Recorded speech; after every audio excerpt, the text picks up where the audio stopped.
মোস্তাফিজকে IPL থেকে বাদ দেওয়ার পক্ষে বিপক্ষে ভারত জুড়ে তোলপাড়। আকাশ চোপড়া ও অশোক দিনদারা ভারতীয় ক্রিকেট বোর্ডের প্রশংসা করেছেন। বিশ্বকাপ সহ বাংলাদেশের সাথে সব ধরনের ক্রিকেট বয়কটের আহ্বান দিনদার। তবে ধর্মীয় ঘটনার সাথে ক্রিকেটকে মেলানোর নিন্দা জানিয়েছেন সাবেক ক্রিকেটার মদন লাল এবং কংগ্রেস নেতা শশী থারুর।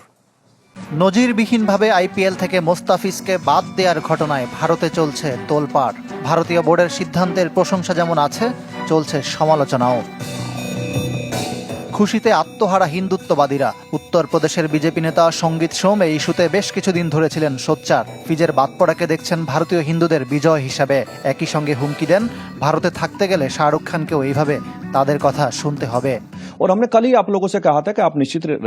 বিসিসিআইকে ধন্যবাদ। 100 কোটি হিন্দুর বিজয় হয়েছে এতে।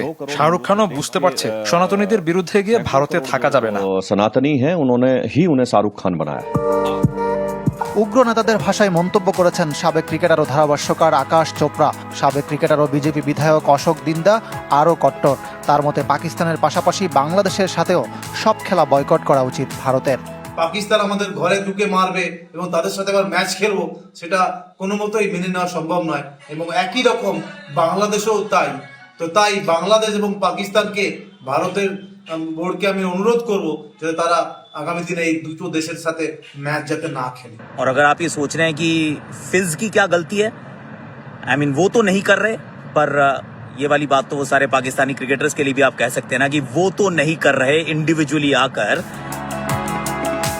তবে সাবেক ক্রিকেটারদের অনেকে ভারতীয় বোর্ডের সমালোচনাও করছেন। বিশ্বকাপ জয়ী দুই ক্রিকেটার কীর্তি আজাদ ও মদন লাল মনে করেন, উপরের মহলেই ধর্মের সাথে রাজনীতি মেশানো হচ্ছে, যেখানে মোস্তাফিজের কোনো দায় নেই। अगर देश का सबसे बड़ा कोई गद्दार है तो वो बीसीसीआई है और जय शाह है और उसके सभी सदस्य हैं। কংগ্রেস নেতা শশী থারুরও ধর্মের সাথে ক্রিকেটকে জড়ানোর বিপক্ষে। এইভাবে চলতে থাকলে ভারত প্রতিবেশী দেশগুলো থেকে আরো দূরে সরে যাবে বলেও সতর্ক করেছেন। I don't think honestly that cricket should be made to bear the burden. বাংলাদেশের সংখ্যালঘুদের উপর নির্যাতনের সঙ্গে ক্রিকেটকে জড়ানোর কোনো মানে নেই। মুস্তাফিজুর একজন ক্রিকেটার, এই বিষয়ের সঙ্গে ওকে জড়ানো ঠিক নয়, কারণ ও কারো বিরুদ্ধে ঘৃণা ছড়ায়নি, কাউকে আক্রমণও করেননি।